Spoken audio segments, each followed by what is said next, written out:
আমরা সবাই জানি মহাশিবরাত্রি। আমরা শিবরাত্রির পর্বটাকে এখন পালন করছি। এখন আমরা সকালবেলায় আমাদের রীতিমতন যে মেডিটেশনের যে ক্লাস হয় সেই ক্লাসটা হলো।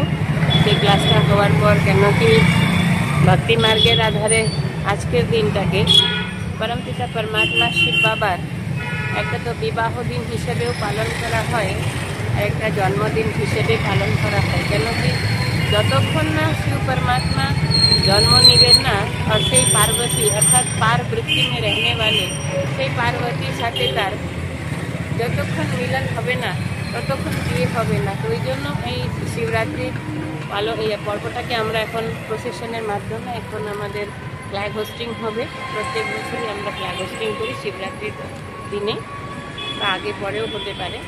তো এই ফ্ল্যাগ হোস্টিংয়ের পরে আবার সবাই ভাই বোনেরা ভোগ গ্রহণ করবে। তারপরে নিজের নিজের যে কাছের শিব মন্দিরগুলো রয়েছে সেই শিব মন্দির মধ্যে গিয়ে ওনারা পরমাত্মার যে পরিচয়, সত্য পরিচয় ওনারা সকলকে দেওয়ার জন্য ওনারা নিজের নিজের স্থানের বাড়ির কাছে মন্দিরের মধ্যে চলে যাবে। কি বার্তা দেবেন মূলত মানুষকে এই বর্তমান?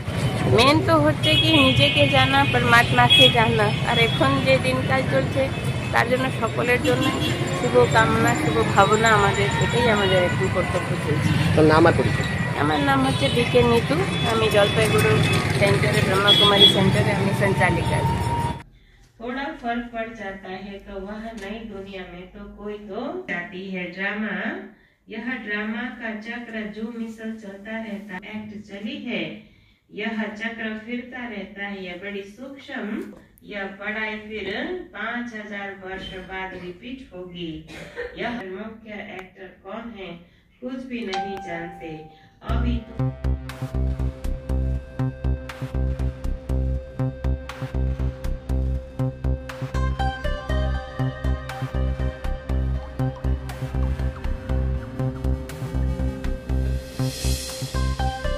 এই শিবরাত্রির দিনে সারা দেশই আজকের এই শিব পূজায় মগ্ন।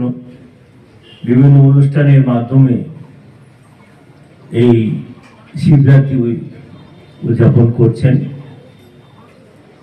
একটাই লক্ষ্য, সমগ্র মানুষের শান্তি কামনার লক্ষ্যে, পরিবারের সমাজ শান্তির কামনার লক্ষ্যে এবং সমাজের শান্তির কামনার লক্ষ্যে সারা বিশ্বে আজকের দিন শান্তির বার্তাই মানুষের কাছে পৌঁছে যাবে।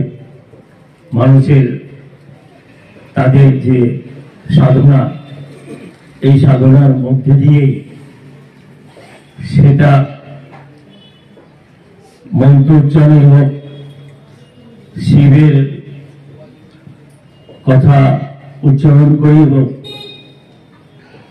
যেভাবেই হোক তাকে স্মরণ করে একটাই লক্ষ্য, সবাই মানুষের কল্যাণেরই লক্ষ্য।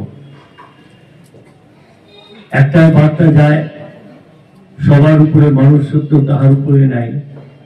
এটা আপনি যেভাবেই ব্যাখ্যা করুন এবং যে পূজাই করুন, সব পূজারই বা সব গুরুরই একই মন্ত্র, মানুষ শান্তিতে থাকুক, সবার কল্যাণ হোক, ছেলেমেয়েরা মানুষ হয়ে প্রকৃত মানুষ হয়ে উঠুক, বাহ্যিক সমস্ত অশুভ শক্তিকে বিসর্জন দিয়ে শুভ শক্তির বিকাশ ঘটুক, এটাই সবার গুরুর প্রার্থনা থাকে এবং ভগবানেরও প্রার্থনা থাকে, বাবা মারও প্রার্থনা থাকে।